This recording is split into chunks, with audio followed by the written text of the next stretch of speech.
आम्ही साहेबाला विनंती करतो की सर आमच्याकडे जर तिकीट आहे फक्त आणून सर आम्ही थोडस दम खा तरी दम खाला नाही. त्याचं आधार कार्ड सुद्धा त्यांनी नाकारलं की त्यावर वय हे 18 वर्ष कंप्लीट आम्ही विनंती करतो लग्न लागू द्या आम्ही तुम्हाला उद्या आणून जमा करतो तरी आमच्यावर हे गव्हर्नमेंटने खाल्ला नाही.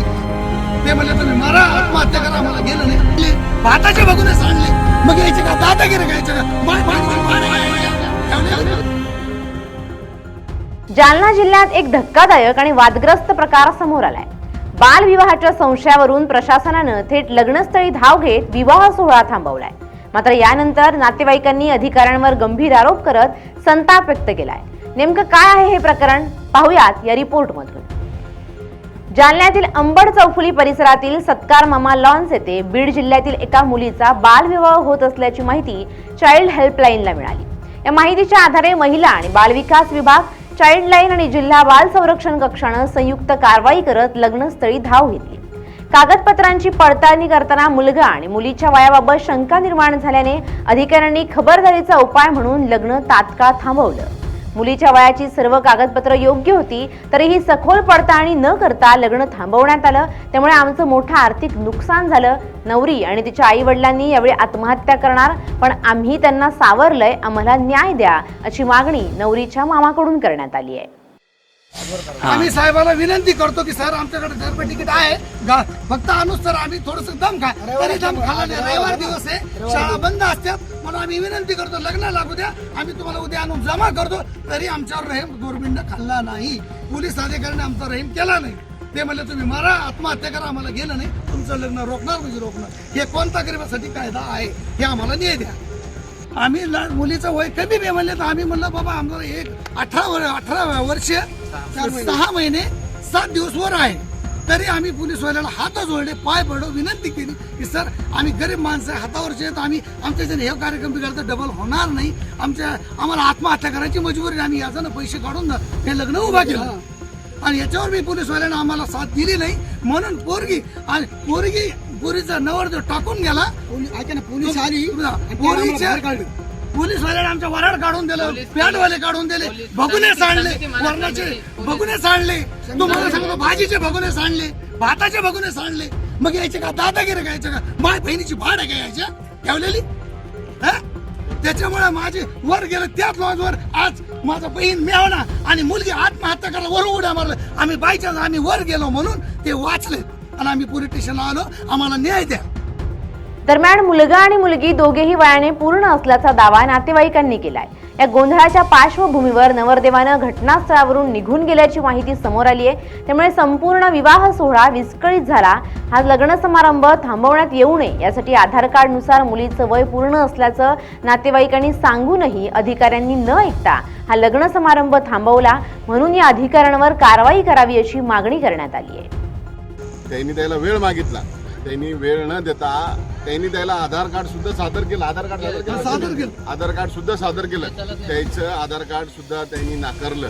अगर माणसाला जन्मतारीख सिद्ध करायची असेल किंवा माणूस कोण आहे कोण नाही ते आयडेंटिटी प्रूफवरच दाखल होईल ना. तरीही युवा समितीने त्याची कुठली गोष्ट मानून घेतली नाही.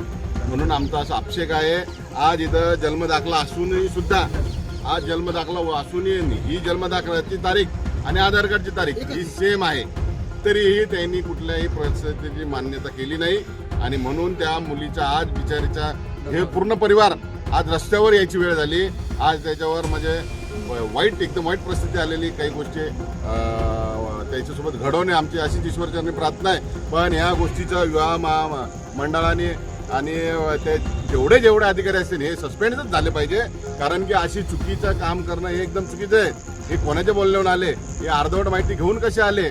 अगर तुमच्यापाशी काही पुरावे होते तर त्यांनी बी तुम्हाला आधार कार्ड दिलं तर त्या आधार कार्डलाही तुम्ही मानलं नाही. त्या आज ते लेकरू आज उन्हात पडलेलं आहे. संतप्त नातेवाईकांनी तालुका जालना पोलीस ठाण्यात धाव घेत काही काळ ठिय्या करत न्यायाची मागणी केली. या घटनेमुळे परिसरात तणावाचं वातावरण निर्माण झालं. याबाबत नातेवाईकांनी वधूच्या वयाचा पुरावा सादर न केल्याने मुलीला ताब्यात घेण्यात आल्याची माहिती बालकल्याण समितीने दिली आहे.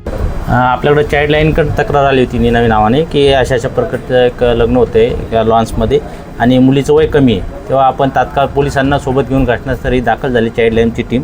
त्यानंतर त्या ठिकाणी त्यांना वयाचा पुरावाची खात्री केली असता त्यांनी हॉल तिकीट दाखवलं. हॉल तिकीट दाखवल्यानंतर त्या हॉल तिकीटवर मुलीचं वय कमी दिसून आलं. मग आपण तात्काळ बालकल्याण समितीसोबत संपर्क साधून बालकल्याण समिती सदस्य त्या ठिकाणी आले, वयाची खात्री केली असता तेव्हा तिचं वय 17 वर्ष 7 महिने 15 दिवस भरले, 13 दिवस त्या हॉल तिकीटवर. आणि मग जेव्हा बालकल्याण समितीने आदेश दिले किंवा मुलीला तात्पुरता आपल्याकडे ठेवा आणि हे विवाह थांबवा, तर काही तासानंतर त्यांनी परत एक जन्मदाखला या ठिकाणी आणून दिला की त्यावर वय हे 18 वर्ष कंप्लीट दाखवले. आणि त्यामुळे मग परत त्या बालिकेला बालकल्याण समितीच्या आदेशानं हे पालकांच्या ताब्यात देण्यात आलेलं आहे. आणि तुर्तास त्या मुलाच्या पालकासोबत आमचा जो संपर्क झाला आहे त्यानुसार आज माहिती अशी कळाली की सध्या हे लग्न थांबवलेलं आहे. आणि जेणेकरून आम्हीसुद्धा ओरिजिनल डॉक्युमेंट त्यांच्याकडून मागवले आणि पुढील बालकल्याण समितीसमोर सर्व ओरिजिनल डॉक्युमेंट वगैरे सर्व सादर करून बालकल्याण समिती जे निर्णय घेईल त्यानुसार पुढील कारवाई करण्यात येईल. काही आधार कार्ड वगैरे तुम्हाला त्यांनी दाखवलेलं, वय पूर्ण आहे, लग्न Yes. थांबवू नका अशी विनवणी त्यांनी केली. नाही हो काय होतं तथ्य यामध्ये? नक्कीच आधार कार्ड हा सध्या आता वयाचा पुरावा म्हणून ग्राह्य धरला जात नाही. बालविवाहाच्या केसेसमध्ये शक्यतो आम्ही शैक्षणिक कागदपत्र मग जन्म दाखलाच ग्राह्य त्या ठिकाणी धरला जातो किंवा शाळेचे जे काही कागदपत्र असतील किंवा 10वीचं बोनाफाईड 12वीचं हे कागदपत्र ग्राह्य धरल्या जातात. आधार कार्डला कुठेही ग्राह्य धरल्या जात नाही, कारण आधार कार्डवर बहुतांश प्रकरणामध्ये खाडाखोड होण्याची शक्यता नाकारता येत नाही. त्यामुळे या प्रकरणामध्ये थोडं आम्हाला ओरिजिनल कागदपत्र तपासण्याची शक्यता आहे. आता हे प्रकरण गेवराईतलं असल्यामुळं आम्ही तिथल्या शिक्षण विभागाशी संपर्क साधून ओरिजिनल कागदपत्र मागवतो आहे. नेमकं खरे कागदपत्र कोणते, कारण हे सर्व आमच्याकडे झेरॉक्स आहे सध्या, म्हणून ती शहानिशा केल्यानंतर आणखी डिटेल बोलता येईल आणि बालकल्याण समितीच्या आदेशानं पुढील कारवाई करण्यात येईल. स्पॉटवर कोणते डॉक्युमेंट्स त्यांनी दाखवलेले होते? स्पॉटवर आम्हाला त्यांनी त्यांचे जे आहे की फक्त त्यांच्याकडं बोनाफाईड हे डॉक्युमेंट त्यांनी दाखवलं होतं आणि काही तासानंतर 2 तासानंतर त्यांनी आम्हाला एक जन्म प्रमाणपत्र आणून दिलं की त्या जन्म प्रमाणपत्र झेरॉक्स आहे ती, पण त्या जन्म प्रमाणपत्रावर जे वय आणि बोनाफाईडवरची वय त्या शाळेच्या याच्यावरची वय याच्यामध्ये थोडी तफावत दिसून येते. त्यामुळे थोडा हा ओरिजिनल कागदपत्र बघितल्यावर जास्त बोलता येईल. मात्र एका चुकीच्या फोन कॉलमुळे आणि योग्य पडताळणी न केल्याच्या आरोपामुळे प्रशासनावर प्रश्नचिन्ह निर्माण झाले. या लग्न सोहळ्यामध्ये लाखोंचा खर्च झालाय, शिवाय मुलीच्या आणि मुलाच्या नातेवाईकांना मानसिक त्रासाला सामोरं जावं लागलंय. या प्रकारामुळे नागरिकांमध्ये संतापाची भावना असून प्रशासन आणि नागरिकांमधील समन्वयाचा मुद्दा पुन्हा ऐरणीवर आलाय. तर बालविवाह रोखण्याच्या नावाखाली झालेल्या कारवाईमुळे आता प्रशासनावरच प्रश्न उपस्थित होत आहेत. या प्रकरणी पुढील कारवाई होते की नाही याकडे आता सर्वांचं लक्ष लागलंय. अजय गाढे, LS मराठी, जालना.